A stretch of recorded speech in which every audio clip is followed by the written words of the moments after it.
السلام علیکم ورحمۃ اللہ وبرکاتہ۔ رب اشرح لی صدری ویسر لی امری واحلل عقدۃ من لسانی یفقہوا قولی۔ آج جو قرآن نگینے کے سلسلے میں ہے وہ ہے پارہ 16 اور اس میں جو سورہ الکہف جس کے اندر واقعات بیان ہوئے ہیں، اور اس صورت کے شان نزول میں امام ابن جریر نے حضرت ابن عباس رضی اللہ تعالیٰ عنہ کی روایت سے نقل کیا ہے کہ جب نبی صلی اللہ علیہ وآلہ وسلم کی نبوت کا چرچا ہوا تو قریش مکہ پریشان ہوئے، تو انہوں نے اپنے 2 آدمی یہود کے علماء کے پاس بھیجے، اس لیے کیونکہ وہ گزشتہ کتابوں تورات اور انجیل کے عالم تھے، تاکہ آپ صلی اللہ علیہ وآلہ وسلم اور آپ کی نبوت کے بارے میں معلوم کر سکیں۔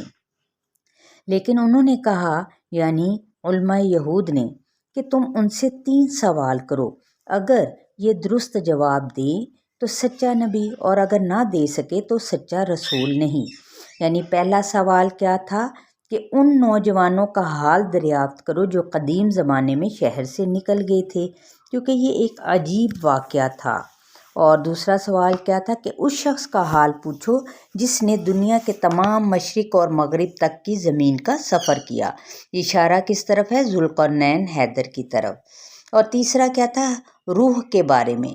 یہ دونوں قریشی مکہ واپس سوال لے کر آئے اور نبی صلی اللہ علیہ وآلہ وسلم سے سوالات کیے کہ آپ صلی اللہ علیہ وآلہ وسلم کی نبوت کی حقیقت کیا ہے؟ تو آپ صلی اللہ علیہ وآلہ وسلم نے فرمایا کہ میں تم کو کل ان کے جواب دوں گا، اور انشاءاللہ کہنا بھول گئے۔ اور 15 دن تک آپ صلی اللہ علیہ وآلہ وسلم پر وحی نہ اتری۔ اتنے میں آپ کے مخالفین کو باتیں بنانے کا موقع مل گیا۔ دوسری طرف آپ بہت ہی مغموم اور پریشان تھے، کیونکہ آپ کو یقین تھا کہ اللہ غیب سے مدد فرمائے گا۔ بہرحال جب وحی نازل ہوئی تو آپ صلی اللہ علیہ وآلہ وسلم نے 2 سوالوں کے جواب تفصیل سے دے دیے، لیکن روح کے بارے میں تفصیل سے جواب نہ دیا۔ آئندہ سے آپ صلی اللہ علیہ وآلہ وسلم کو تلقین کی گئی کہ انشاءاللہ ضرور کہیں۔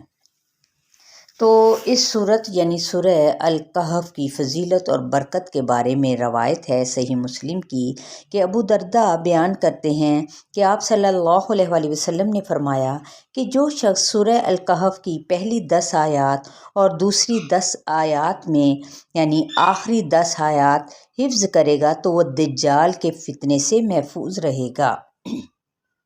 اسی طرح سے ایک اور حدیث ہے کہ جو شخص سورہ کہف کی جمعے کے روز قرأت کرے گا اس کے دل نور سے منور رہے گا۔ ایک اور روایت عبداللہ بن عمرو رضی اللہ تعالیٰ عنہ کی کہ آپ صلی اللہ علیہ وآلہ وسلم نے فرمایا، جو شخص جمعے کے دن تلاوت کرے گا اور اس کے پاؤں کے تلووں سے لے کر آسمان کی بلندی تک نور ملے گا جو قیامت کے دن اسے خوب روشنی پہنچائے گا۔ اسی طرح ایک اور اس حدیث کے متعلق روایت بیان ہے، اور وہ کیا ہے کہ اس سورت کی جو آیات ہے نا 10، اس کی فضیلت کیا ہے، وہ جیسا کہ آپ کو بتا دیا گیا کہ اس کی پہلی 10 آیات کو یاد کرے گا وہ فتنہ دجال سے محفوظ رہے گا۔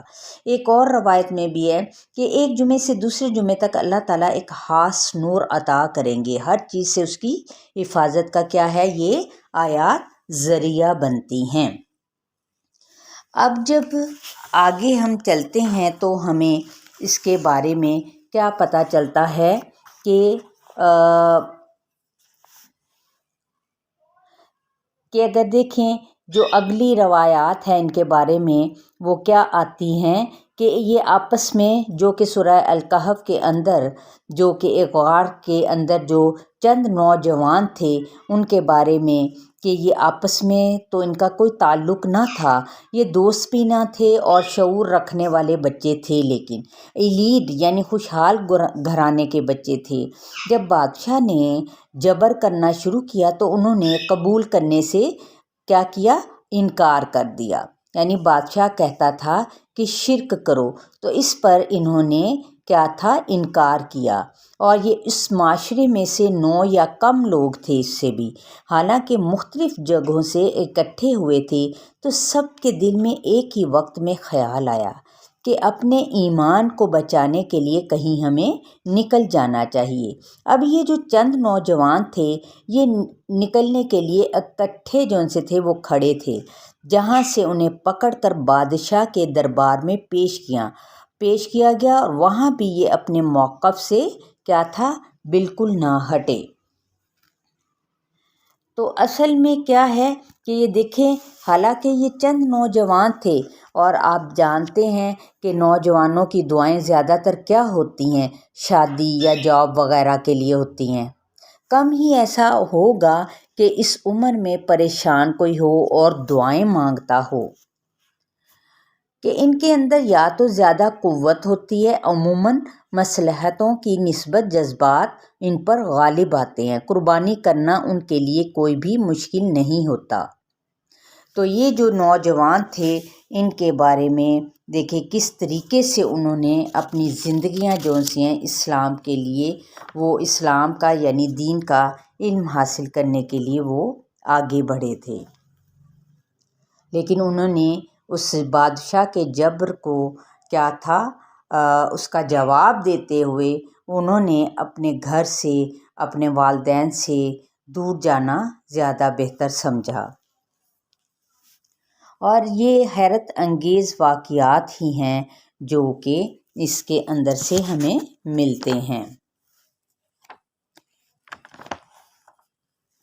پھر اسی طرح آپ جب آگے چلتے ہیں تو ہمیں ذوالقرنین یعنی جو کہ دوسرا سوال تھا جن کے بارے میں کہ وسائل سے مالا مال بادشاہ عیش و عشرت کا شکار بالکل بھی نہیں ہوا، اور یہ مختلف مہمات کے دوران بندوں کی بہتری کے لیے کیا تھا، مال خرچ کرتا رہا۔ یاجوج ماجوج کے فساد کو روکنے کے لیے اس نے تانبا پگھلا کر مضبوط دیوار بنائی۔ اور دیکھیں اعمال کے اعتبار سے سب سے زیادہ خسارہ پانے والے کون سے لوگ ہوتے ہیں، جن کی ساری کوششیں صرف دنیا کے لیے ہیں اور وہ سمجھتے ہیں کہ ہم اچھے کام کر رہے ہیں، انہیں رب کی ملاقات کا کوئی خیال نہیں، ان کے اعمال کو قیامت کے دن کوئی وزن نہیں دیا جائے گا۔ جبکہ یہ دیکھیں ذوالقرنین نے کیا کام کیا، اور ادھر سے ان چند نوجوانوں نے ایمان کی خاطر اپنا گھر بار چھوڑ دیا۔ تو انہی سلسلے میں اللہ تعالیٰ کے جون سے ہیں مختلف کلمات ہیں جو کہ لامحدود ہیں، لکھنے کے لیے دیکھیں تمام سمندروں جتنی سیاہی بھی مل جائے تو تب بھی اللہ تعالیٰ کے کلمات ختم نہیں ہوتے، اور ایسے ہی لوگ جون سے ہیں اعلیٰ جنت، ایمان اور عمل صالح کرنے والوں کے لیے خاص انعام دیا جاتا ہے۔ اور پھر اگلا جو قصہ ہے وہ کیا ہے کہ حضرت موسیٰ علیہ السلام اور خضر علیہ السلام کا واقعہ۔ تو یہ واقعہ کیوں پیش آیا، اس کا مقصد کیا تھا؟ تو بخاری کی روایت میں ملتا ہے کہ سیدنا سعید بن جبیر رضی اللہ تعالیٰ عنہ کہتے ہیں کہ میں نے ابن عباس کو کہا کہ کعب احبار کا بیٹا جس نے کہا کہ وہ موسیٰ نہ تھے جو بنی اسرائیل کے موسیٰ علیہ السلام تھے جو خضر علیہ السلام سے ملنے گئے معذرت،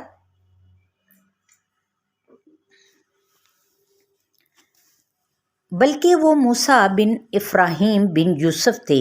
ابن عباس کہنے لگے کہ وہ اللہ کا بندہ جھوٹ کہتا ہے، میں نے رسول اللہ صلی اللہ علیہ وسلم سے سنا، انہوں نے فرمایا کہ ایک مرتبہ موسیٰ نے کھڑے ہو کر خطبہ سنایا، یعنی پہلا مغالطہ صاف ہو کہ یہ بنی اسرائیل والے ہی موسیٰ علیہ السلام تھے۔ تو سامعین میں سے ایک نے موسیٰ سے پوچھا کہ اس وقت سب سے زیادہ علم کس کے پاس ہے؟ تو موسیٰ علیہ السلام نے کہا میرے پاس۔ تو اللہ نے ان پر عتاب فرمایا کیونکہ ان کو یہ بات اللہ کے حوالے کرنا چاہیے تھی۔ چنانچہ اللہ نے وحی کی کہ میرے ان دو دریاؤں کے سنگم پر میرا ایک بندہ ہے جو تم سے زیادہ علم والا ہے۔ تو موسیٰ علیہ السلام نے عرض کیا کہ میں اس کو کیسے مل سکتا ہوں؟ فرمایا کہ میں اپنے ساتھ ایک مچھلی زنبیل میں رکھ لوں، جہاں مچھلی گم ہو جائے گی وہیں وہ بندہ تم کو ملے گا۔ چنانچہ موسیٰ علیہ السلام نے ایسا ہی کیا۔ وہ اور ان کا خادم یوشع بن نون سفر پر روانہ ہوئے۔ یوں ہی وہ چٹان پر پہنچے تو وہاں ایک لمحے کے لیے سر رکھ کر سو گئے۔ اس وقت مچھلی زنبیل سے نکل کر پانی میں جا گری اور وہ راستہ سرنگ کی طرح چھوڑ گئی۔ اسی طرح وہ راستہ نشان چھوڑ گیا۔ تو جب حضرت موسیٰ علیہ السلام بیدار ہوئے تو انہوں نے اپنے خادم سے ناشتہ لانے کو کہا، جبکہ خادم یہ منظر دیکھ رہا تھا لیکن اس واقعے کی اطلاع دینا بھول گیا۔ اسی طرح وہ آگے بڑھ گئے اور جو ہی اگلے دن موسیٰ علیہ السلام نے اپنے خادم سے کھانا لانے کو کہا اور کہا کہ ہم اس سفر سے تھک گئے ہیں، اور یہ تھکن اس وقت شروع ہوئی جب وہ اپنے مقام سے آگے بڑھ گئے تھے۔ یوشع بن نون نے جواب دیا کہ شیطان کے جو جھٹکا تھا اس واقعے کا ذکر اس نے کیا تھا وہ مجھے بلوا دیا۔ تو رسول صلی اللہ علیہ وسلم نے فرمایا کہ مچھلی نے وہ راستہ ان دونوں کے لیے بنایا تھا، وہ ان کے دونوں کے لیے بڑا ہی باعث تعجب تھا، کیونکہ دیکھیں یہ سوالات کس کے سامنے پیش کیے جا رہے تھے؟ نبی اکرم صلی اللہ علیہ وسلم کے سامنے۔ تو اس واقعے میں حضور صلی اللہ علیہ وسلم کے اقوال جو ایڈ ہیں تاکہ جو باتیں ہوں وہ بے بنیاد نہ ہوں، یعنی قرآن کی تفسیر حدیث سے۔ تو موسیٰ علیہ السلام نے اپنے خادم سے کہا کہ وہی مقام تو ہماری منزل تھی۔ چنانچہ وہ دونوں اپنے نقوش پاک کو دیکھتے ہوئے اس چٹان پر پہنچے، وہاں انہوں نے ایک شخص کو کپڑا اوڑھے دیکھا۔ موسیٰ علیہ السلام نے سلام کیا تو سیدنا خضر علیہ السلام نے کہا کہ میں تمہارے ملک میں سلام لے کر آیا ہوں۔ سلام کہاں سے یعنی تمہارے ملک میں؟ انہوں نے پوچھا۔ آیا تو موسیٰ علیہ السلام نے کہا کہ میں موسیٰ ہوں اور بنی اسرائیل سے ہوں، اور میں اس لیے آیا ہوں کہ اللہ تعالیٰ نے جو بھلائی کی باتیں آپ کو سکھائی ہیں اس سے میں بھی کچھ سیکھ سکوں، لہٰذا آپ مجھے سکھا دیں۔ اس حدیث سے کیا پتہ چلا کہ یہ بنی اسرائیل والے ہی موسیٰ علیہ السلام تھے۔ تو خضر علیہ السلام نے کہا کہ اللہ تعالیٰ نے مجھے اپنے علوم میں سے ایک علم سکھایا جو آپ نہیں جانتے، اور ایک علم آپ کو سکھایا جو میں نہیں جانتا، لہٰذا آپ صبر نہ کریں گے؟ تو موسیٰ علیہ السلام نے جواب دیا انشاءاللہ میں ضرور صبر کروں گا۔ پتہ چلا کہ انشاءاللہ کا لفظ پچھلی شریعتوں میں بھی تھا، لہٰذا دونوں میں بات ہوئی کہ میں اختلاف نہ کروں گا۔ تو حضرت خضر علیہ السلام نے کہا سفر کے دوران مجھ سے کچھ نہ پوچھنا جب تک میں خود آپ سے اس کی حقیقت بیان نہ کر دوں۔ یہ معاہدہ طے پانے کے بعد دریا کے کنارے کنارے چل کھڑے ہوئے۔ انہوں نے ایک کشتی والے سے کہا کہ ہمیں بھی سوار کر لو، چنانچہ کشتی والوں نے خضر علیہ السلام کے کو پہچانتے ہوئے ان کو سوار کر لیا۔ ابھی کشتی میں سوار ہی ہوئے تھے کہ سیدنا خضر علیہ السلام نے اپنا بسولہ لے کر اس کشتی میں سوراخ کر دیا اور اسے عیب دار بنا دیا۔ موسیٰ علیہ السلام نے کہا ایک تو انہوں نے ہمیں بغیر کرائے کے اس کشتی میں بٹھایا اور آپ نے انہی کی کشتی کو توڑ دیا، یہ سب کشتی والوں کو ڈبو دیں گے، تو یہ آپ نے بڑی ہی عجیب حرکت کی۔ تو خضر علیہ السلام نے جواب دیا کہ میں نے آپ سے کہا نہیں تھا کہ آپ میرے ساتھ صبر نہ کر سکیں گے؟ تو پھر موسیٰ علیہ السلام نے کہا اوہ مجھ سے بھول ہو گئی اور درگزر کیجئے، میرا کام دشوار نہ بنائیے۔ رسول اللہ صلی اللہ علیہ وسلم نے فرمایا کہ یہ پہلا اعتراض تھا جو موسیٰ علیہ السلام نے بھول کر کیا تھا۔ اتنے میں ایک چڑیا آئی، اس نے کشتی میں بیٹھ کر دریا میں سے اپنی چونچ میں سے پانی لیا، جسے دیکھ کر موسیٰ علیہ السلام نے کہا کہ میرا اور آپ کا علم دونوں مل کر اتنے ہی ہیں جتنا کہ اس چڑیا نے چونچ میں پانی لیا۔ پھر دونوں آگے نکل گئے اور ساحل کے پاس پہنچے تو راستے میں سیدنا خضر نے ایک بچے کو دیکھا جو کہ دوسرے لڑکوں کے ساتھ کھیل رہا تھا۔ خضر علیہ السلام نے اس لڑکے کے سر کو پکڑ کر اپنے ہاتھ سے مڑوڑا اور مار ڈالا۔ موسیٰ علیہ السلام نے کہا کہ آپ نے اس جان کو ناحق ہی مار ڈالا جبکہ اس کو کوئی مقصد ہی نہیں تھا مارنے کا، یہ آپ نے بہت ہی برا کیا۔ خضر علیہ السلام نے پھر کہا کہ آپ میرے ساتھ ہرگز صبر نہ کر سکیں گے۔ تو اسی موقع پر نہیں بلکہ اسی دوران یا اسی پر آپ صلی اللہ علیہ وسلم نے فرمایا کہ یہ کام تو پہلے کام سے بھی زیادہ سخت تر تھا۔ تو موسیٰ علیہ السلام کہنے لگے کہ اگر میں نے جو آئندہ اعتراض کیا تو پھر بے شک آپ مجھے ساتھ نہ رکھیے۔ وہ پھر دونوں چل پڑے حتیٰ کہ ایک بستی کی طرف پہنچے۔ بستی والوں سے کھانا طلب کرنے پر نہ ملا۔ ادھر خضر علیہ السلام نے ایک موٹی دیوار کو کھڑا کر دیا جو کہ ٹوٹی ہوئی تھی، ٹھیک ہے، اس کو موٹا یعنی اچھی خاصی ایک دیوار کو کیا کیا تھا، کھڑا کر دیا، جس پر حضرت موسیٰ علیہ السلام نے کہا کہ انہوں نے تو ہمیں کھانا مانگنے پر بھی نہ دیا، اور یہ کیسے بخیلوں کی بستی ہے، آپ چاہتے تو مزدوری لے سکتے تھے تاکہ ہم ان سے کھانا لے لیتے۔ اس بات پر حضرت علیہ السلام نے کہا بس بھئی اب تو بہت ہو چکی، اب آپ کا ساتھ یہیں تک تھا، لیکن میں آپ کو ان واقعات کی حقیقت بتانا چاہتا ہوں جن پر آپ صبر نہ کر سکے۔ تو حدیث اس کے بارے میں ہے کہ آپ صلی اللہ علیہ وسلم نے فرمایا ہم تو چاہتے تھے کہ موسیٰ علیہ السلام اور زیادہ صبر کرتے تو پھر ہم اور آپ سے زیادہ بیان کرتے، یعنی صرف 3 باتیں ہوئیں، اور یہی بخاری کی روایت ہے، اور کتاب تفسیر میں بھی اسی واقعے کو اسی طرح بیان کیا گیا۔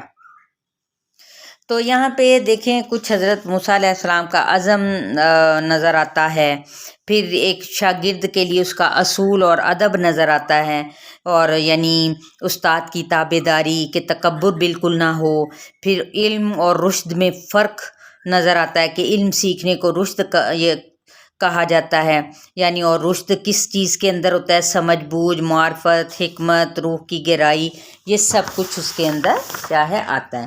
پھر اس کے لیے استاد کے لیے دیکھیں شرائط کچھ آ جاتی ہیں کہ استاد ایک طالب علم کے فائدے کے لیے علم کو مؤثر اور مفید بنانے کے لیے شرائط عائد کر سکتا ہے، مثلا یونیفارم، وقت پر آنا، وقت پر چھٹی، بیچ میں چھٹی کا نہ ملنا، سوال کی اجازت نہ ہونا، کثرت سوال سے منع کرنا، غیر سنجیدہ سوالات سے منع کرنا۔ پھر ٹھیک اسی طرح استاد کا طریقہ اور بھی بتایا گیا کہ استاد کی ڈانٹ ڈپٹ میں ایک خاص اسلوب، رحمت اور فالتو بات نہیں ہونی چاہیے، ٹھیک ہے، یہ ساری چیزیں جو سی ہیں، اور ان تمام یعنی تینوں واقعات سے جو سبق ملتا ہے ہمیں وہ کیا ہے، نمبر 1 اللہ کی رضا پر راضی رہنا چاہیے، نمبر 2 کوئی بھی چیز ہمیں بظاہر ناپسند ہو، اپنی مصلحت کے خلاف بھی نظر آئے تو اس میں خیر کا پہلو تلاش کرنا چاہیے، ہمیشہ صبر اور شکر کا رویہ اختیار کرنا چاہیے، ہر حال میں اللہ تعالیٰ سے خیر کی امید رکھنی چاہیے، کیونکہ اللہ تعالیٰ اپنے بندے پر ظلم نہیں کرتا۔ اور دیکھیں پھر کشتی کو کیا نقصان دیا جانا بظاہر رحمت ہی کی وجہ سے ہے، لڑکے کو مار دیا جانا یہ بھی رحمت ہی کو ظاہر کرتا ہے، دیوار کو تعمیر کرنا بظاہر کچھ نہیں، لیکن رحمت کے نتیجے میں ہی یہ سب کچھ کیا ہے، یہ ہو رہا ہے۔ اور یہ حیرت انگیز واقعات جو ان سے ہیں کہ جن پر یعنی حضرت موسیٰ علیہ السلام بھی صبر نہ کر سکے، تو حضرت علیہ السلام نے ساری حقیقت بھی کیا ہے بیان کر دی کہ بعض اوقات بہت سے کام ہمیں مصیبت یا ظلم لگتے ہیں لیکن وہ ہمارے لیے بہت بہتر ہوتے ہیں، چھوٹی مصیبت کے ذریعے بڑی مصیبت سے کیا ہوتا ہے دراصل بچایا جا رہا ہوتا ہے۔ اور پھر دیکھیں حضرت موسیٰ علیہ السلام کی یہاں پر دعا بھی سکھائی گئی ہمیں کہ رب اشرح لی صدری ویسر لی امری واحلل عقدۃ من لسانی یفقہوا قولی، یعنی یہ دعا ہمیں سکھائے گی، اور پھر ایک اور خاص مقام جہاں پر مختلف امتحانوں اور حالات سے گزار کر خاص رنگ میں ڈھال کر اللہ اپنے کام کا بناتا ہے اور اسے ایک خاص مقام عطا کرتا ہے۔ وَاصْطَنَعْتُكَ لِنَفْسِي، پھر دیکھیں جھوٹ گڑنے والا، وَقَدْ خَابَ مَنِ افْتَرَىٰ، اللہ کے بارے میں کسی بھی قسم کا جھوٹ گھڑنے والا کون ہوگا، وہ ناکام زندگی بسر کرے گا۔ اور نبی اکرم صلی اللہ علیہ وآلہ وسلم کی دعا آگے مزید سکھائی گئی، کیا دعا تھی، رب زدنی علما، علم میں یہ اضافہ مانگنے کی دعا ہے، تو لہٰذا ہمیں کیا کرنا چاہیے، جب بھی ہم دنیاوی چاہے تعلیم کو پڑھنے لگیں یا پھر دینی، تو ہمیں یہ دعا پڑھ لینی چاہیے تاکہ ہم شیطان کے ہتھ کنڈوں سے بھی بچے رہیں، اور ہمیں اس کے ہتھ کنڈوں سے بچنے کے لیے مضبوط عزم اور ارادہ کرنا چاہیے، اور اسی طرح دعائیں مانگتے رہنا چاہیے، کیونکہ اگر ہم ان آیات کو بھلا دیں گے تو دنیا میں زندگی ہماری تنگ اور قیامت کے دن اندھا اٹھایا جائے گا۔ تو چلیے آئیے اچھے کاموں کے ذریعے اپنے رب کی رضا حاصل کرنے کی کوشش کریں انشاءاللہ۔